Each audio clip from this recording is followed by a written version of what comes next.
I want to thank Governor Kitzhaber for having taken some time to be here to listen, to hear the voices in the room, and I'd like to give him the opportunity to reflect, respond on anything that he's heard today.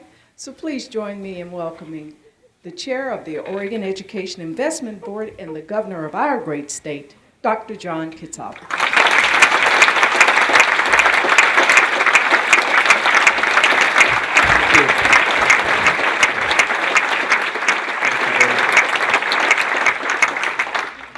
Well, that's a heck of an act to follow. I want to just start by thanking and congratulating the Oregon Education Association for extending the invitation to Dr. Darling and to you for accepting it. I was just really taken by your remarks, for giving us a really rich context and, quite frankly, a lot of inspiration about the difficult but I think really important and exciting work that we have undertaken here in the state of Oregon. I think it's fair to say that there isn't anybody in the United States today who has more deeply analyzed and commented on what it's going to take for our schools to be successful.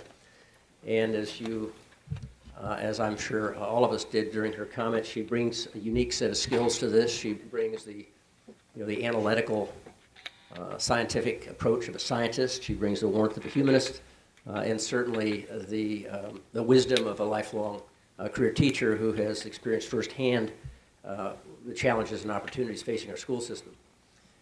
There's a lot of polarization in our country today and in our state around the whole question of education policy. And it's stunning sometimes that our language has become so fraught with connotations that even the most honest discussions about education policy can get sidetracked. Where, for example, school reform is falsely equated with being anti-teacher, or where accountability is falsely equated with standardized testing. And I think what you did, Linda, today is you at least gave me some hope that there's a path beyond those false equations, and that somewhere in our country, a small state, perhaps a state roughly the size of Singapore or Finland, could step up and describe a new pathway forward for education. And to me, that would be a pathway that thinks of reform as the drive to transform our schools into learning organizations that are redesigned to provide the kind of personal teaching and learning that are demanded in our world today. A path that views accountability not in terms of standardized tests, but in terms of access to best practices and a moral commitment to our children. That rang through very clearly in your comments. A pathway that emphasizes outcomes simply because all of us are committed to doing whatever it takes to get more equitable results.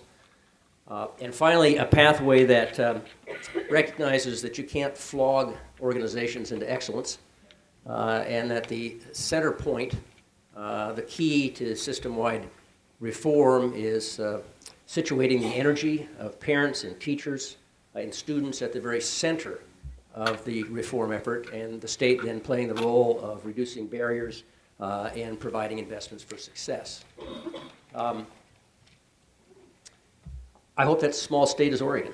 And I think my takeaway, I guess, from your comments, Linda, is that if, in fact, we are successful, and I believe we will be, it will be because we have created a space and an environment and a culture that supports both students and teachers to do the very best.